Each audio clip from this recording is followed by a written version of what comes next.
Did you know that in some industries, OSHA requires first aid care to be administered within 3 to 5 minutes? Well, we've got more big news in the world of safety. MIOSHA has just dropped their top 10 most cited list for fiscal year 2025, and construction was most of it. Now, I'm not picking on construction, even though they like to pick on me. It's kind of a mutual relationship.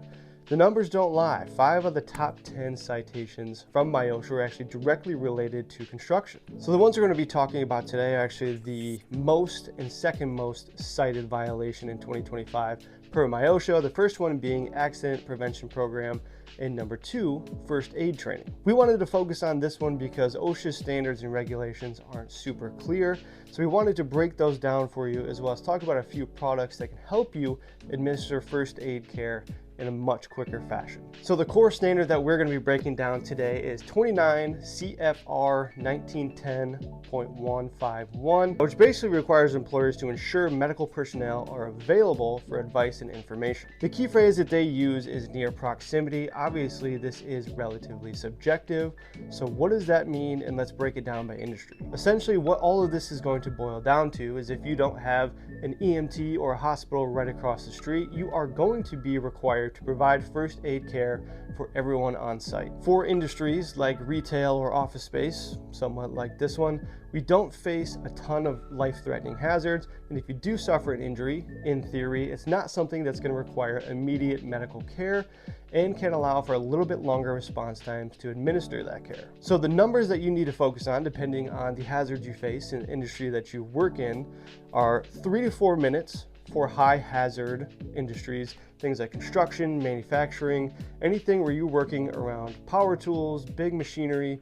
If an injury occurs, it is very likely it could be life-threatening, and care needs to come as fast as possible. For those of us who work in retail or in an office space like this, 15 minutes is deemed acceptable by OSHA to provide care in those settings. Now, this brings up a different point in your emergency response plan, and making sure that you have trained individuals on each shift or whatever you deem necessary in order to provide your care in the allotted time based on your industry. There should be an adequate amount of individuals trained in first aid, CPR, and AED use, so that regardless on your site, wherever that may be, someone who is trained can get to a person who suffered an injury in that allotted time frame. A lot of businesses will default to making sure they have one person per shift, but it's important to know how many employees you have on site at any one time and how long it might take someone from one side of the job site to get to the next, to wherever that injured person may be. This may require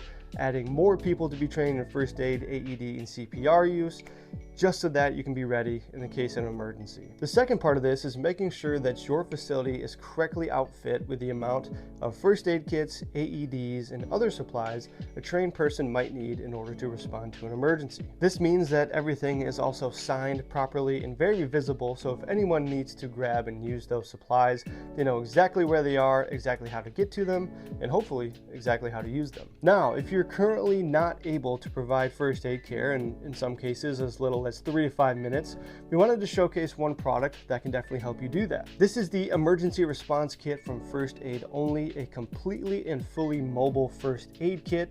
And what's unique about something like this is it comes complete with 6 different bags depending on the wound or injury that might have been suffered. So if we run through the different options we have here, we have wound care, CPR, bleeding control, burn care, eye care, and then bloodborne pathogens.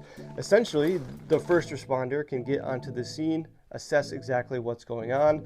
They can break open one of these bags, again, dependent on the injury that the victim has suffered, and they can use the contents to actually administer that first aid care based on the injury. This is a super cool, super unique product, and it allows first aid administration to happen easily and quickly, which is all you can really ask for when an emergency happens. So those are the ins and outs of providing first aid care in different industries like high hazard industries, construction, manufacturing, or even lower hazard industries like retail and office jobs. There's a lot more that goes into it, but these are the basics. Please let us know if you have any questions or if there's anything we can do to help.